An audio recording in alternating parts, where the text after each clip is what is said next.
நபிகள் நாயகம் ஸல்லல்லாஹு அலைஹி வஸல்லம் அவர்கள் கற்றுத்தந்த அந்த கொள்கையை, அந்த அகீதாவை ஒரு மனிதன் சரியாக கற்றுக்கொள்வானாக இருந்தால் அவனுடைய உள்ளம் அமைதி பெறும், அவனுடைய வாழ்க்கை சீராகும், அவனிடம் பெருமை இருக்காது, கர்வம் கொண்டு அலைய மாட்டான், பொறாமைக்காரனாக அவன் காணப்பட மாட்டான், சுயநலம் அவனிடம் இருக்காது, பேராசை அவனிடம் இருக்காது. மனிதனாக வாழுவான், உழைப்பான், நிறைய பொருளாதாரத்தை தேடுவான், நிறைய படிப்பான். ஆனால் அவன் ஒரு உண்மையான அல்லாஹுடைய அடியானாக இந்த உலகத்தில் வாழுவான். எவ்வளவு ஒரு டென்ஷனாக சிச்சுவேஷனிலும் அல்லாஹும்ம பிஸ்மிக அமூத்து வஹ்யான்னு படுத்தா தூக்கம் போகும். இது இஸ்லாமிய அகீதாவினுடைய மிக முக்கியமான ஒரு பயனாகும். இன்றைக்கு நம்ம நிறைய பேர் ஸ்ட்ரெஸ்ல வாழ்ந்து கொண்டிருக்கிறோம். ஸ்ட்ரெஸ்னா மேக்சிமம் ஸ்ட்ரெஸ், டிப்ரெஷன், ஆங்ஸைட்டி சொல்ற இல்ல, வெளியில காட்டி கொள்றோம் இல்ல. சிலாக்களுக்கு ஹார்ட் பீட்டிங் கூட, நேரம் பதட்டமாவே இருக்கு, இதய துடிப்பு கூடிக்கு, சிலருக்கு தூக்கம் இல்லை, சிலருக்கு பயம், எடுத்ததுக்கெல்லாம் பயம் அவர்களுக்கு. ஆனா வெளியில அவர் சண்டியனா இருப்பார், வாய் கட்ஸ் எல்லாம் நல்லா இருக்கும், ஆனா அவருக்கு பயமா இருக்கு. ஒன்றிலையும் அவருக்கு ஈடுபாடு இருக்காது. ஒரு 4 புள்ள இருக்கும், பயந்துக்கே இருப்பார். என்னத்துக்கு பயப்படுறோம் அவருக்கே விளங்காது. ஒரு கடையை துறப்பார், பயமாவே இருக்கும். ஒரு பிசினஸ் ஸ்டார்ட் பண்ணுவார், பயமாவே இருக்கும், பதட்டமாவே இருக்கும். இந்த நிலைகளுக்கெல்லாம் காரணம் அகீதாவில் தெளிவில்லாதான். தெளிவோடு இருக்கிறவர் ஒன்றுக்கும் பயப்பட மாட்டார், அவருக்கு புரிய முடியும். நான் ஆரம்பத்தில் சொல்லிக் கொண்டு வருகிறேன். இப்ப 4 பொம்பளை பிள்ளைகள் அல்லாஹ் தந்திருக்கிறான் என்றால் அவரால் புரிய முடியும், இந்த குழந்தைகளுக்குரிய ரிஸ்க் அல்லாஹ்வினால் எழுதப்பட்டிருக்கிறது. இதை உறுதியா நம்பிட்டார், பயம் இல்லை. ஆனா என்ன பிரச்சனை என்றால், அந்த குழந்தைகளுக்காக வேண்டி முயற்சி செய்வது இவருடைய பொறுப்பாகும். ஆனால் முடிவாக்குவது அல்லாஹ்வுடைய கையில் உள்ளது. ஒரு மாப்பிள்ளை தேடணும், தேடுவது கடமை இவருடைய. ஆனால் இவர் தேடுற மாப்பிள்ளை கிடைக்காது. யாரு மாப்பிள்ளை கிடைக்கும்?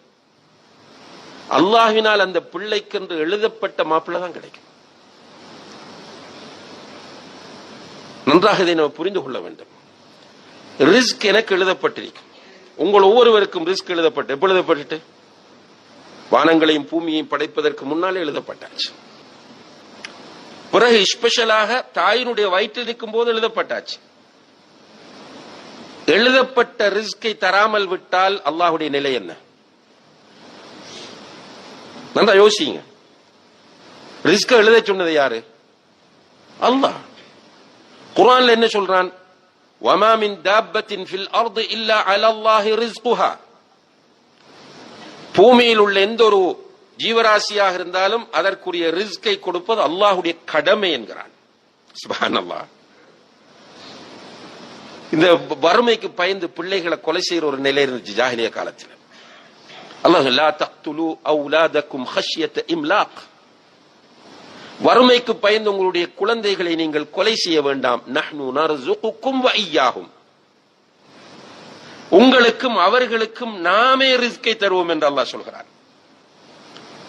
இது அகீதா.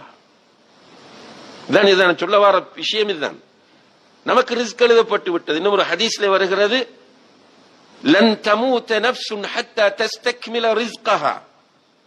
எந்த ஒரு ஆத்மாவும் அதற்கென்று எழுதப்பட்ட ரிஸ்கை பூரணமாக அடையாமல் மௌத்தாகவே மாட்டாது. அல்லாஹ் அக்பர். எந்த ஒரு உயிரும் அதற்கென்று எழுதப்பட்ட ரிஸ்கை இந்த பூமியிலே பூரணமாக பெற்றுக் கொள்ளாமல் லன் தமூத, மரணிக்கவே மாட்டாது. ஆனா இதை நம்புறதுலாம் பிரச்சனை இருக்கு. அதே நேரத்தில் எனக்கு எழுதப்பட்ட ரிஸ்க் வரும் என்று படுத்த நின்றால் நான் ஹராம் செய்கிறேன். படுக்கக்கூடாது, நான் அலையணும், அங்கும் இங்கும் அலையணும், ரிஸ்கை தேடி போக வேண்டும். இது என்னுடைய கடமை.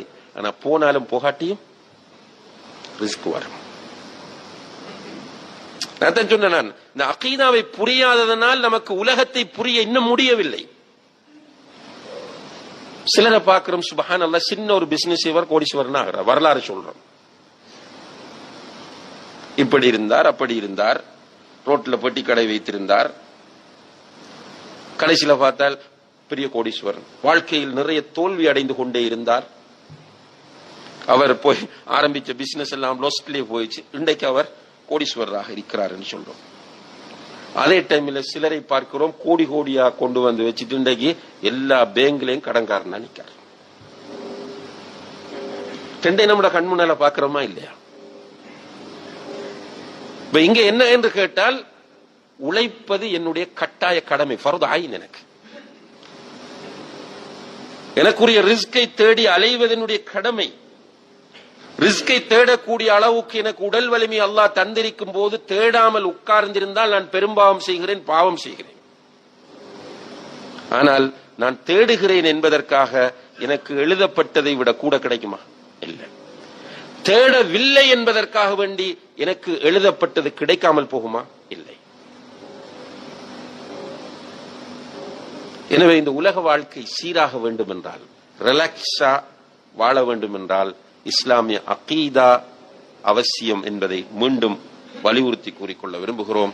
எல்லாம் வல்ல அல்லாஹ் ஜல்ல ஷானஹு தஆலா அகீதாவை சரியாக புரிந்து ஒரு நல்ல முஃமினாக, ஸ்ட்ராங்கான முஃமினாக இந்த உலகத்தில் வாழ்ந்து மௌத்தாக நம் எல்லோருக்கும் தௌஃபீக் செய்வானாக. வ ஆகிரு தஅவானா அனில் ஹம்துலில்லாஹி ரப்பில் ஆலமீன்.